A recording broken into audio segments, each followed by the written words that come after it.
good? Y'all surprised your man. Today we're back again another video. This is gonna be DJ predicting WrestleMania. I don't know why I had to sing it, but here we go. WrestleMania 42. Now I'm gonna give a little preview in a sense of like, you know, obviously I'm gonna give my predictions.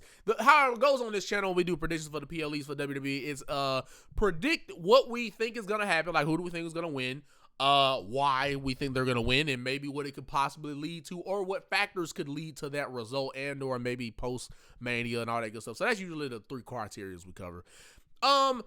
As far as the build is concerned, you know, this has been the most roller coaster build to a WrestleMania as far as not like it's been so thriller and exciting. More like it's been like sometimes it's good and then sometimes it's bad. Sometimes maybe good, sometimes maybe shit. You know what I'm saying? That's what it's been. You know what I'm saying? And I think we should go over the build of each match rather than me giving my whole opinion on the build of WrestleMania. I think I can save that towards the end.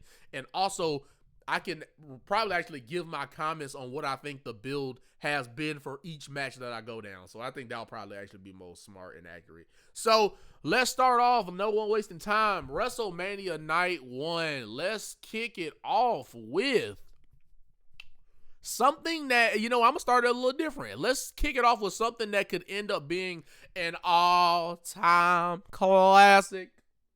Seth Rollins versus Gunther. Woo-wee! We starting out strong. Big arm strong. Yeah, big muscle.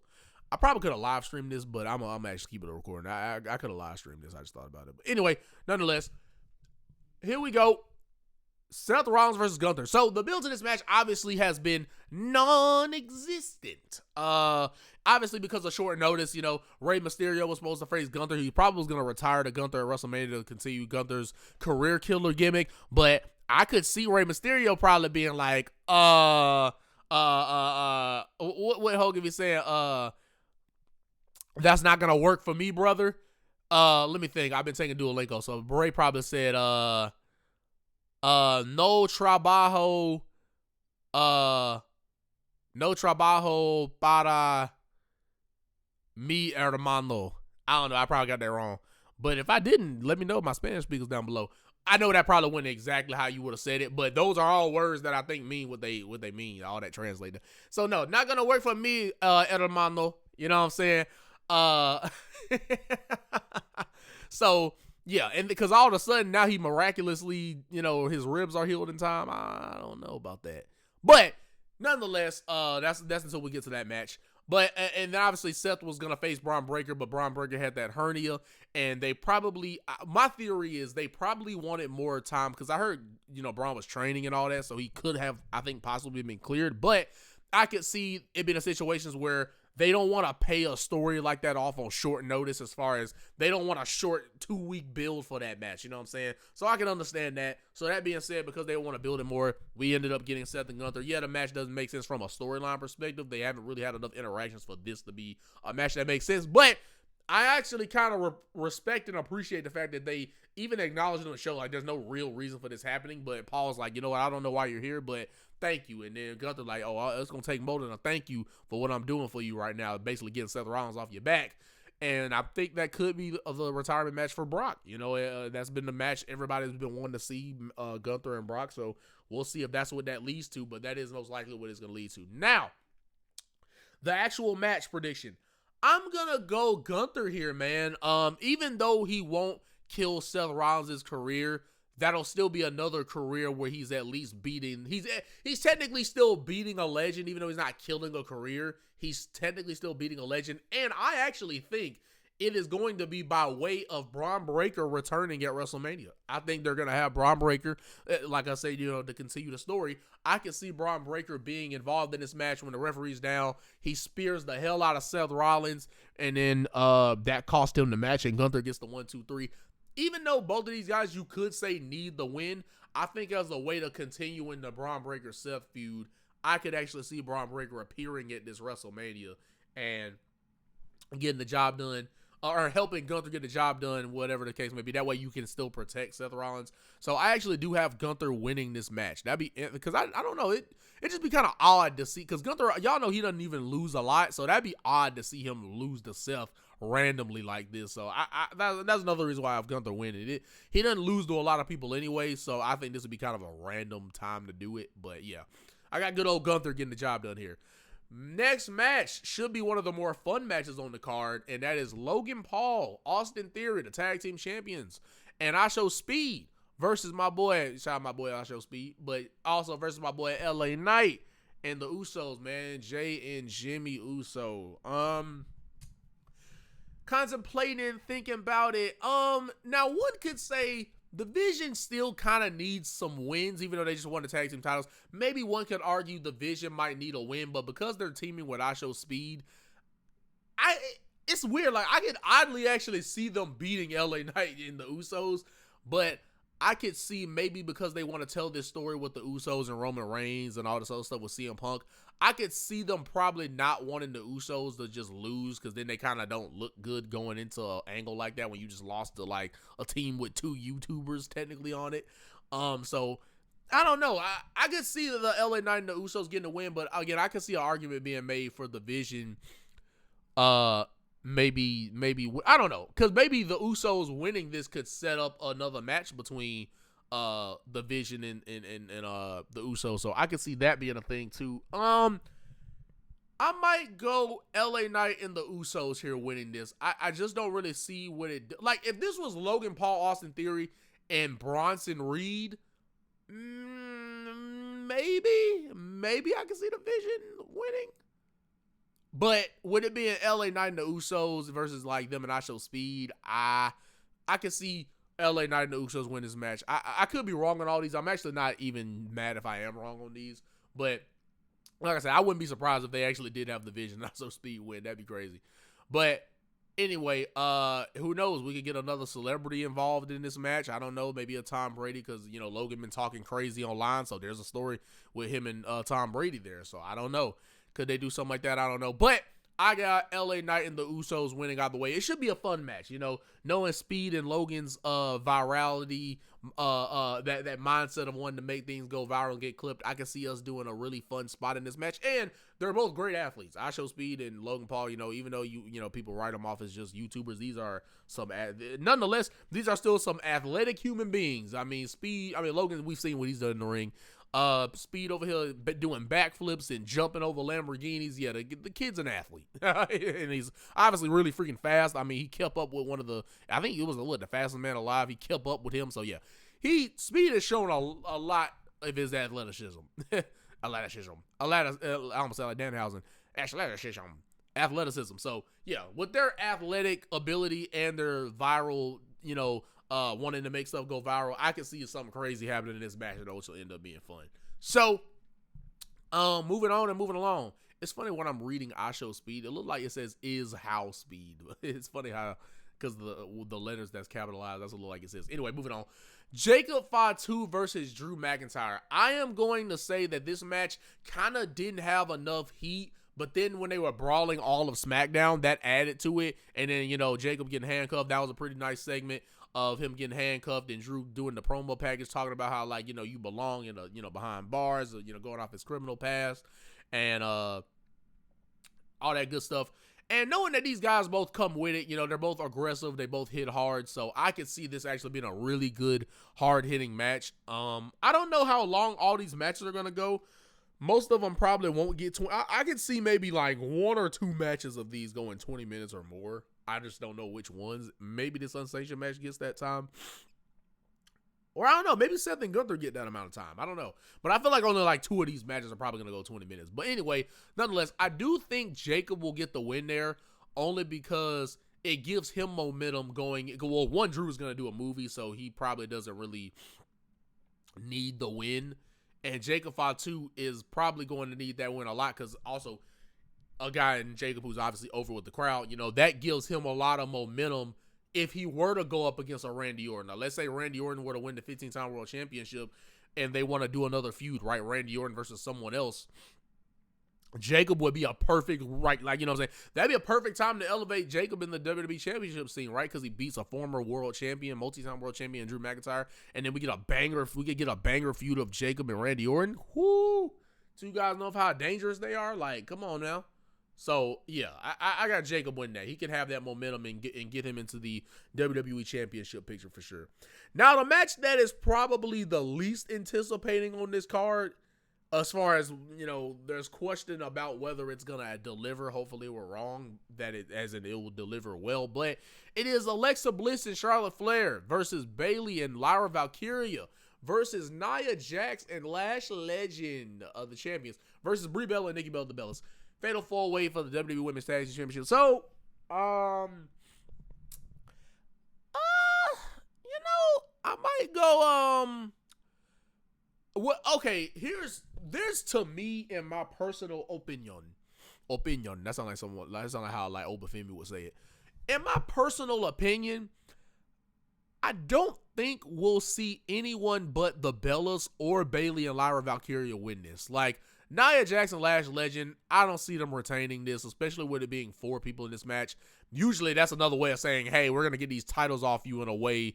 Yeah, I mean, because, how many Fatal 4-way tag matches have the champions retained? You know what I'm saying? Especially if it's like a big high-profile Fatal 4-way tag match. Not a lot of times do you see the tag team champions retained, because these matches are kind of built for being able to get the championship belts off them. And with Nia and Lash being like, bigger sized women, that kind of adds to their dominance as a tag team and their look. But a Fatal 4-way makes it so that they don't have to get pinned to lose the championships. So I ain't gonna lie, I actually do see them losing these belts, but I'm just trying to figure out if it's gonna be to the Bellas or Bayley and Lyra Valkyria. Now, I think people like me and others would prefer a Bayley and Lyra, especially after Bayley had to get kicked out last year from when she was supposed to win it. Funny enough with Lyra Valkyria, because you remember Lyra ended up tagging with Becky instead of Bayley last year. So yeah, and that'd be a back-to-back Mania seeing Lyra win the tag titles, except it'd be with Bayley instead of Becky this time. So that being said, I might go to Bellas. I think the Bellas will probably win this, but the good thing that will come out of it is at least we can start telling the distinction between like Alexa Bliss and Charlotte Flair. I'm just realizing I'm reading this thing on that it says Netflix.com that I'm reading this. They totally spelled Charlotte Flair wrong. They put Charlotte Flair. Nah, y'all gotta see that. They put Charlotte Flair. Oh my god. Wait, look. Charlotte Flair. I'm sorry, this is what I'm looking at. Charlotte Flair is crazy. And then they didn't space out the 4 for Fatal 4-way. I'm sorry, y'all had to see that. All right, but anyway, that's what I'm looking at the whole time, by the way, as I'm talking. I can see the Bellas winning this, man. I'm gonna go to Bellas only because, they're famous. I mean, I'm not the biggest fan of them as far as I've never been like the most entertained by their work. I don't think they're awful, but I've never been the most entertained by their work. But with them being names because of how big the reality show was and stuff like that, with them being names and it being at Mania, and I think they still haven't won the tag titles. That's another thing too, right? Because the tag titles were around when they were there in like 2018 or whatever for Evolution, or 2019, and they were still around and they still didn't win the tag belt. So yeah, this is probably gonna be the time that they win it. So I'm gonna probably go to Bellas, winning it at WrestleMania. And it could maybe actually, like I say, split off these people into the singles division, because the fact that we haven't gotten a Bayley Stephanie Vaquera match is crazy. Like, there's a lot you could do. So, but I don't know, because I don't know if they're still trying to keep this tag division around. So I'm gonna stop going back and forth, because y'all gonna be here forever if I keep doing this shit. All right, I'm gonna just go to Bellas, because they will capitalize, because I think they're heels. And they'll capitalize off the fact that it's a multi-person match, so they can, like somebody don't got to get pinned and all that shit. So anyway, next, AJ Lee versus Becky Lynch. Do I want to go there? Yeah. Yeah, it's only women's matches left after this, so. Well, except for the main event. Yeah, let's go. AJ Lee versus Becky Lynch for the Women's Intercontinental Championship. I ain't gonna hold you, man. On one hand, you can obviously see like a AJ Lee retaining, because I mean, she's had Becky Lynch's number time and time again, so I could see her winning this match, because I think this is like their 4th match, right? Because AJ Lee pinned Becky in the mixed tag match. Then her team won at War Games, beating out Becky's team. And then she beat her in one-on-one competition at Elimination Chamber. And now we're doing this again at WrestleMania. So they've had a lot of in-ring action against one another. So on one hand, I can see AJ Lee winning this, but then I could also see Becky winning it because, again, she hasn't beaten AJ Lee, and I don't think they would leave it to where she never beats AJ Lee. So I could actually see Becky winning this. And also, we don't know if AJ Lee is going to be full-time or not. And, I mean, from Elimination Chamber to WrestleMania, I mean, she was able to be there for those dates, but even then, right, she still wasn't there every week. So I think this might have been like the honeymoon period to get the belt on her because they know she's probably not going to be there post-Mania, maybe, I'm guessing. So that being said, I think I might, I don't know. I think my first mind is telling me Becky Lynch is going to win this. And usually I'm right when I go with my first thought. So I might go Becky Lynch winning. See, I don't know because Becky Lynch is already a 2-time Intercontinental champ. So I don't know what it really does for her winning it again. Yeah, she's already a 2-time Women's Intercontinental Championship. So it doesn't do anything for Becky to beat AJ in this match, considering it's for the Intercontinental title, the one she's had twice.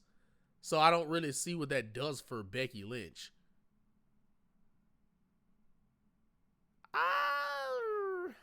Internal conflict here.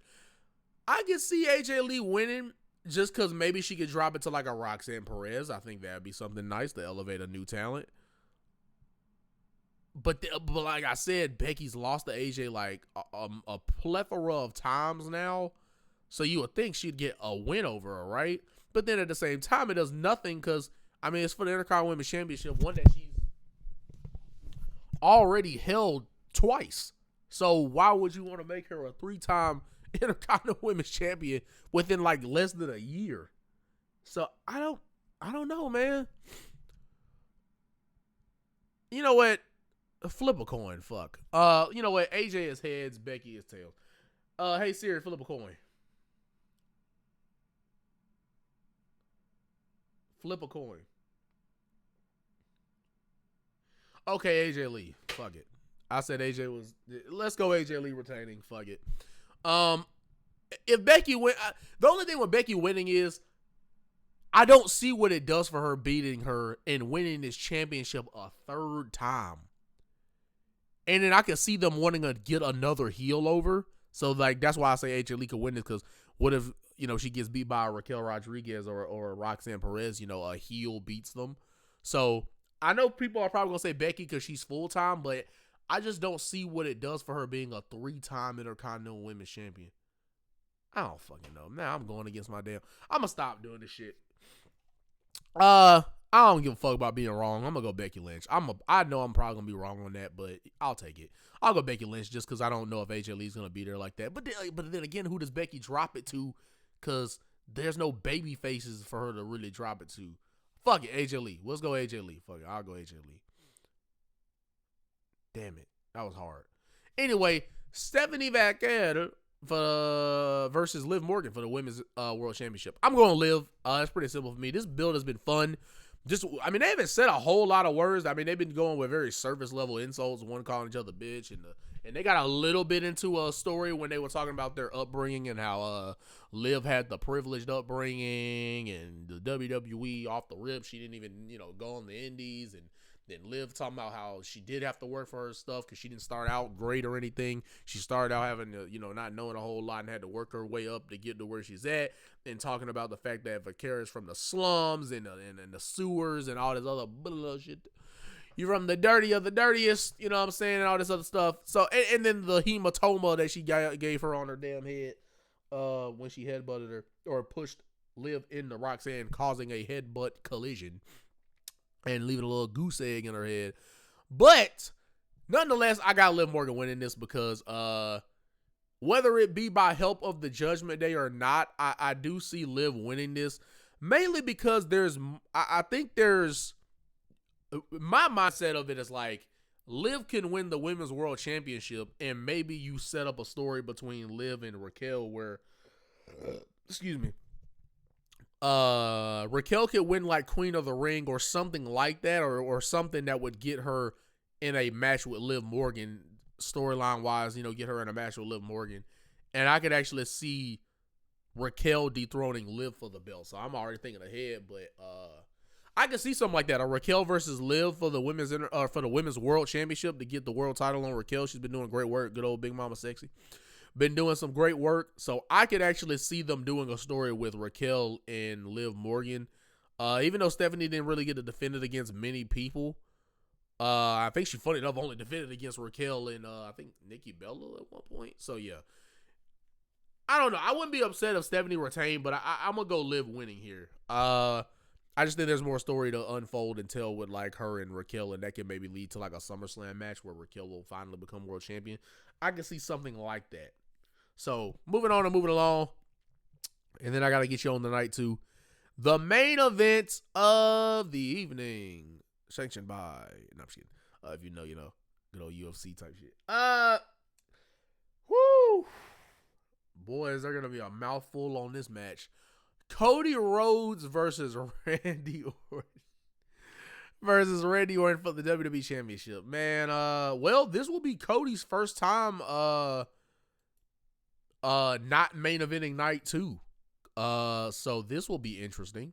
This is his first time not main eventing night 2. So that being said, this has been an awful build from a standpoint of this.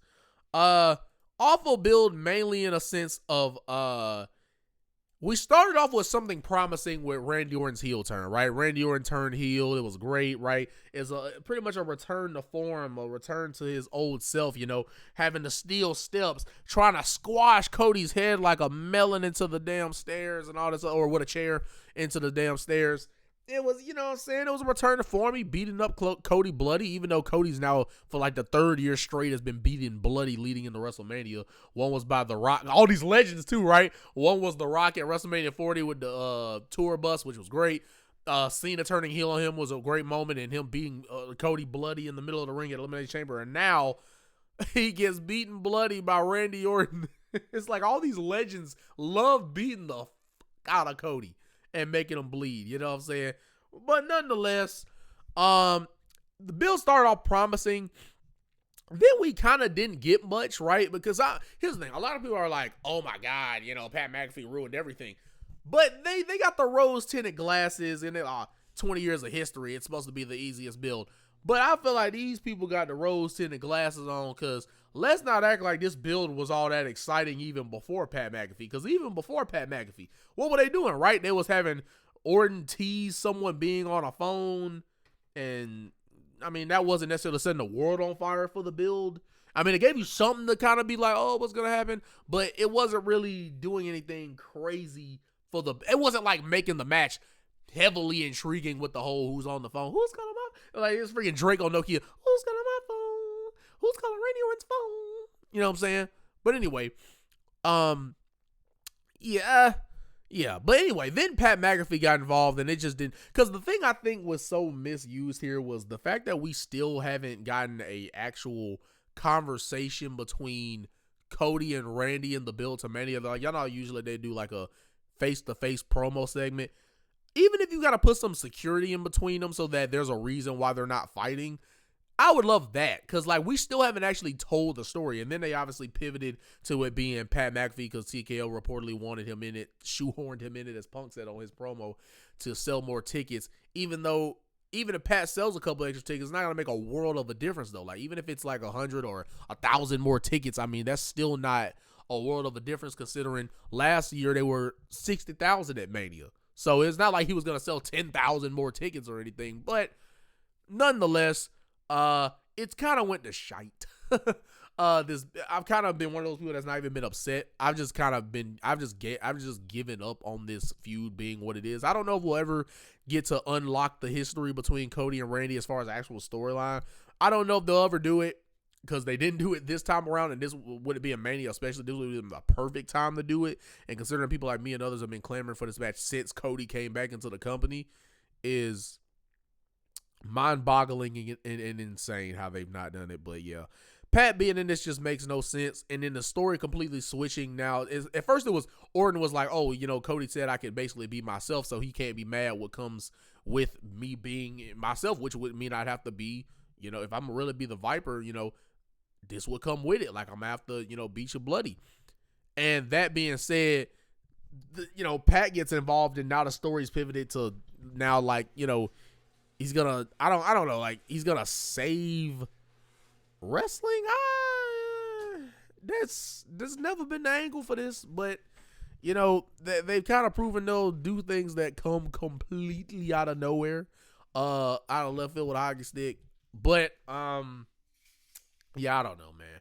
Nonetheless, I think that's enough on the bill. We could go a whole 30 minutes if we just had to talk about the bad build to this match and how they messed it up. But again, I'm not playing as if like Pat is just the sole reason why it sucked. Because again, what did we have before this? Okay, Orton turns heel. That was great, right? But then we had him calling someone on the phone. Okay, the Stephanie McMahon segment with Cody was fine. I mean, it wasn't great. It was fine. Like, it was okay, nice little segment, I guess, because of the history. It made it a little more intriguing. I'll give it that. But then what was before that, right? A heatless brawl where they through a lot of sissy looking shit. It was just one of the weakest brawls ever in the history of wrestling. Like, they were treating each other like Fabergé eggs, and nobody wanted to like throw some hands or some clobbering blows to the back of the neck with your arm, with your weight, put that muscle on them, man. They just did none of that. It didn't look vicious, and it got separated a lot. You know what I'm saying? A way where it don't even sound like they got to really do much to each other. So yeah, nah. So it's just, think about it. A weak brawl, Orton being on the phone with somebody. The heat he's trying to get by showing he's the Viper is on Matt Cardona, a guy they've not presented seriously. So even before Pat, it wouldn't set the world on fire. But then with Pat, it put the fire out. I mean, the fire might have sparked a little bit, but Pat just cut that out. And I actually like Pat McAfee, but the way they're using him in this way, again, doesn't make any sense because he's been enjoying the company and has not spoken bad about any of the company at all, until they interjected him into this. And if I was WWE, I would have used Pat McAfee if I just had to use him. I would have used him as little as possible. I'd have had him maybe cut a 1 to 2 minute promo and then just make a bulk of the story Randy and Cody. I mean, they wanted Pat McAfee in this, I'm sure is what TKO wanted, but the WWE still controls how they write the story, I would think. So I think they should have kept Pat McAfee limited and had it between Cody and Randy and just let them cook up and do the story they should have. But hopefully I would hope we get one face-to-face promo with them kind of unlocking their history. I would hope, but it is what it is, man. That being said, even though I actually enjoyed Pat McAfee's firing back on Punk, other than that, again, just still doesn't make a lot of sense. And even the story is they're pointing it out, right? Like, Cody's like, oh, that doesn't make any sense that you hate the company because of, you've been celebrating and yeeting. And so they're even calling out how much it doesn't make any sense in the active storyline. And they're trying to make the ticket prices part of the storyline as far as like, hey, we've got a discount now. And the fact that they're using that on television, it's all over the place. The best way to say is it's a mess. That being said, out of all this mess and them maybe also attempting to get heat on Orton, but the fans still cheer Orton, I'm just going to go Randy Orton win the 15-time World Championship. And it's crazy that Cody has to be in this position again where, like, the legend has to beat him. Like, they wanted to see Cena win it because he was setting off in the sunset and it was number 17. And with Randy Orton, we know he don't have a whole lot of time left on his career. And people want to see him win 15 because he's in that legend status where they're just not going to boo him no matter what. But heel Randy is still the best Randy, even if he's not getting booed. I think it kind of works here that he's not getting booed in a sense of, even like before Pat McAfee, I actually didn't mind it that Randy wasn't getting booed because at the end of the day, it just makes for a cool, hostile type environment. And again, Randy is still the best as a heel, even if they're cheering him. I think it's fine.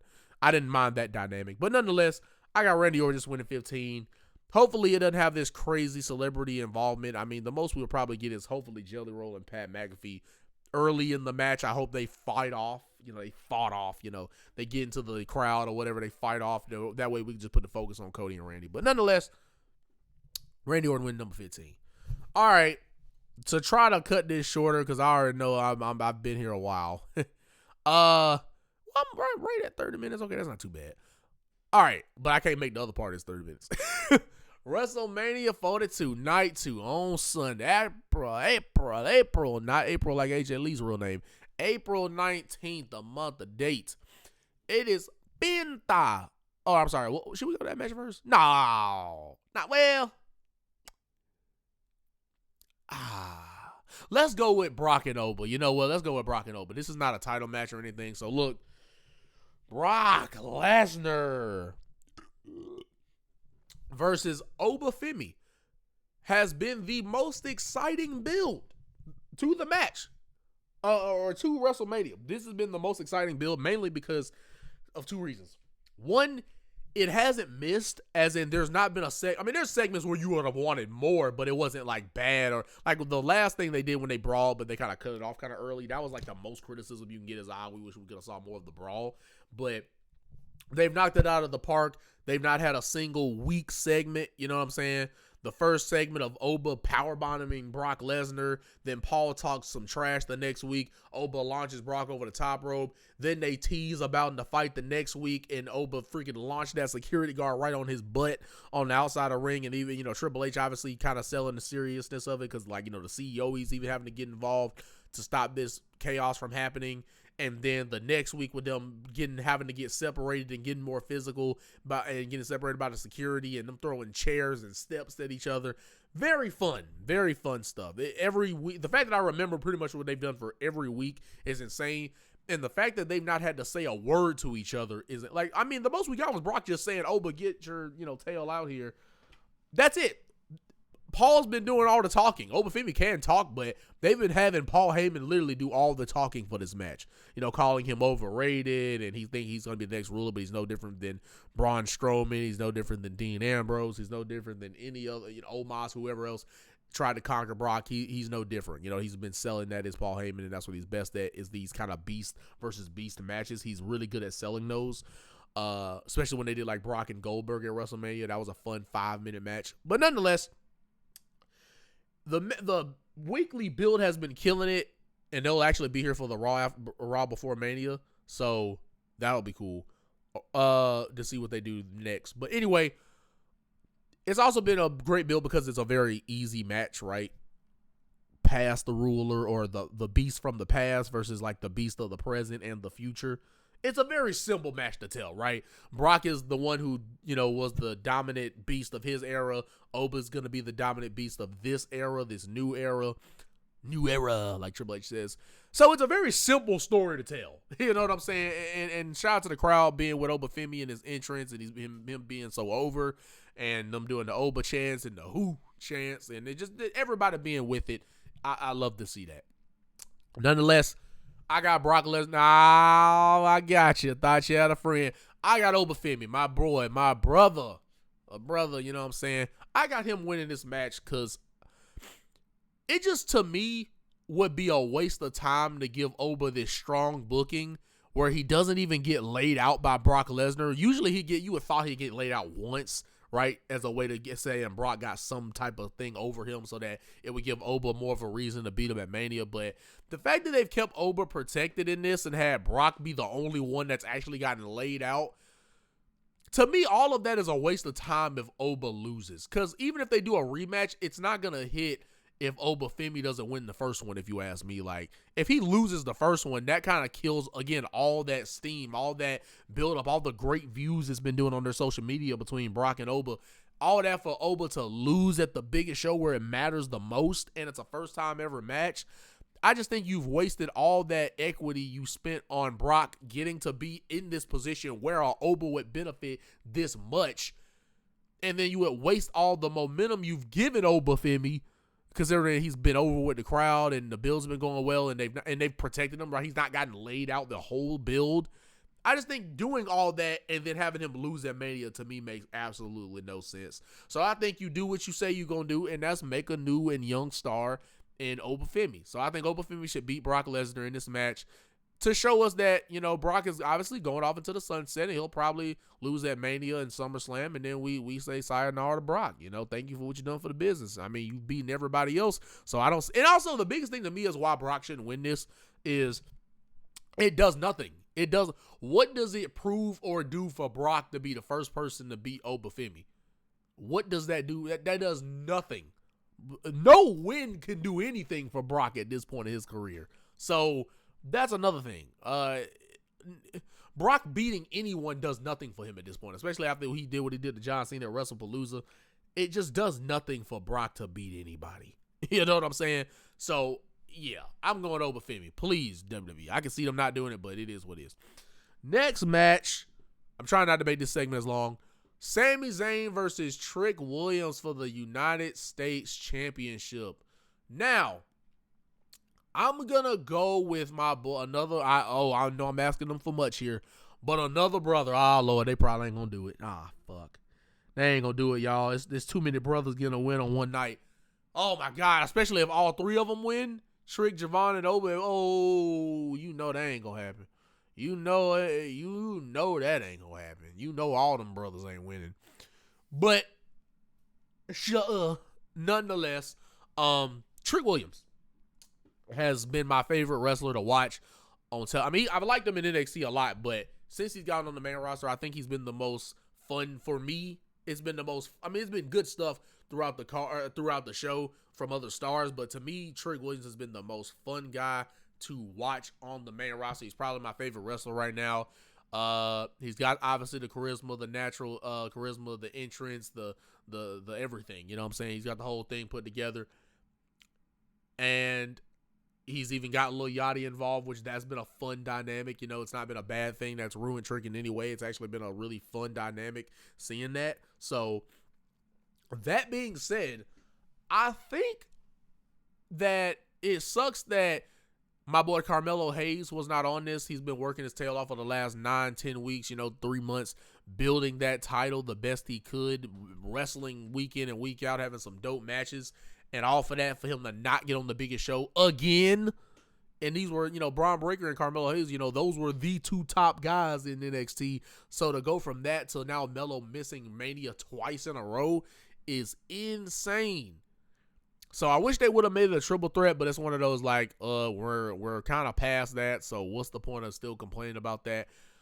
I was one of those people that kind of said the reason why they did it is probably because they didn't want to have another match on Mania, so they were like, it's probably just easier to just make this hot match in Trick and Sammy for the U.S. title rather than trying to add another match for the U.S. title and a match with Trick and Sammy. So I can see why they did it, but there was ways they could have still incorporated Melo into this and whatever. Sammy beat Carmelo for the U.S. title. Obviously, that sucked. And you can tell they're trying to actually get heat on Sammy because, they've booed him for the last 2 weeks. And so if they're trying to get them to boo him, it's working. Match build has been interesting. Like I said, Trick coming out there with Yachty has been kind of fun to watch. Yachty being his hype man. And he's been calling him Gingerbread, Ginger Ale, Ginger Tea, Ginger Snap, Ginger Roo. It's been funny. He's obviously been clowning Sami Zayn, and Sami's whole thing is joke all you want, but it's time for you to actually wrestle in this ring, and that's where I thrive the most. I'm at my best, and I'm one of the best, wrestlers in this world and on this roster. So basically, you better bring your A game if you want to win the title. Quit playing all them damn games. Yeah. So Sami Zayn has been smacking up them water bottles upside the head. You know what I'm saying? I hope Trick can get back by maybe drenching Sami in some water so that the water bottles can get back. But anyway, Trick should win this. Win the U.S. title. It just does nothing for Sammy to beat Trick. Again, another one I say with Brock and Obi. It does nothing for Sammy to beat Trick Williams. Trick Williams has not even been built enough to where beating him would mean a lot to somebody yet. So Trick should just go ahead and win the U.S. title. He has all this momentum as it is. I hope they don't LA Knight Trick Williams where they make him take forever to win a singles championship, even though he's already been hot and has the momentum. Like they did with LA Knight. They waited a year longer than it should have. And I hope it's not the same with Trick Williams. So, Trick, I think he's going to win the United States Championship. Let's go ahead and bring the title home. And even could, have a good feud with Melo like he did in NXT. I can see them having a great feud for the U.S. title. That way the title can start getting actual feuds and not just open challenges. Even though those have been fun, it always had to come to an end because we need actual storylines. So, I got Trick winning this. This is, like I said, been an interesting little build. And Trick has been funny the whole ways around, but it's just kind of gotten messy with the whole Melo thing. But other than that, I don't think this build has been bad at all, man. Pretty nice little fun build that they've done for this match. Moving on and moving along, we have Finn Balor. Oh, no. Let's do Penta versus Javon Evans versus Dragon Lee versus Rusev versus JD McDonough versus Rey Mysterio. That is a lot of people in that match. 6-man ladder match for the Intercontinental Championship. Now, I like to do this with the multi-man matches. I like to do like most likely and least likely to win. So I'm going to go, okay, least likely to win to me is probably JD McDonough. He's probably not going to win this. Yeah, he's not going to win this. Rusev would probably, Dragon Lee definitely would probably be the next one because I don't see them putting the belt on him.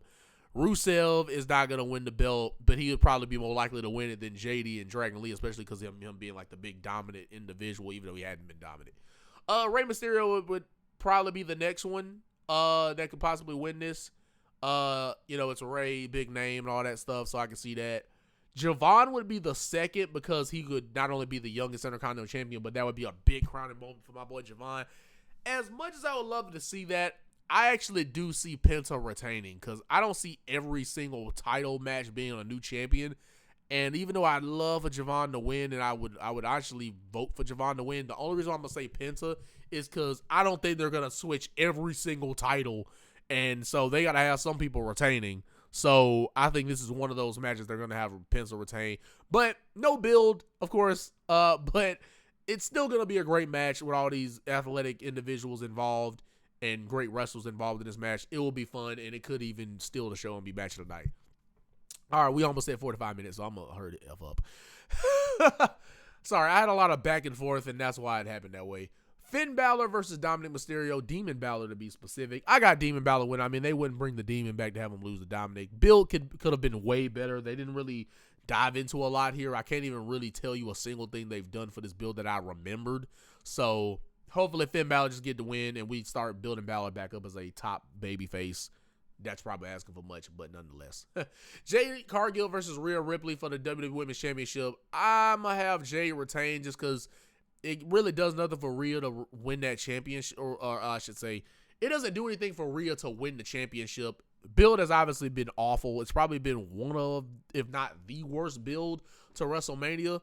Like, at least with the Intercontinental title match, you can rely on the match being great, but this has just not been good at all. For whatever reason, they have not leaned into the realism. What I mean by that is, Jade and Rhea were literally talking greasy on Twitter, right? You know what I'm saying? Jade saying Rhea's like the favorite by creative and you're their golden girl or whatever. Not those exact words, but kind of alluding to that. She's their favorite and stuff like that and whatever. They didn't lean into the realism. And I think that was a mistake because then they started talking about their bodies and mine's built for fighting, yours built for show. And what in the hell in the 900 BC gladiator times are we in with that? But anyway, and they didn't even use EO to get heat. You know, they had her beat her up a little, but nothing that got any real heat to make you really want to see Rhea get back at Jade.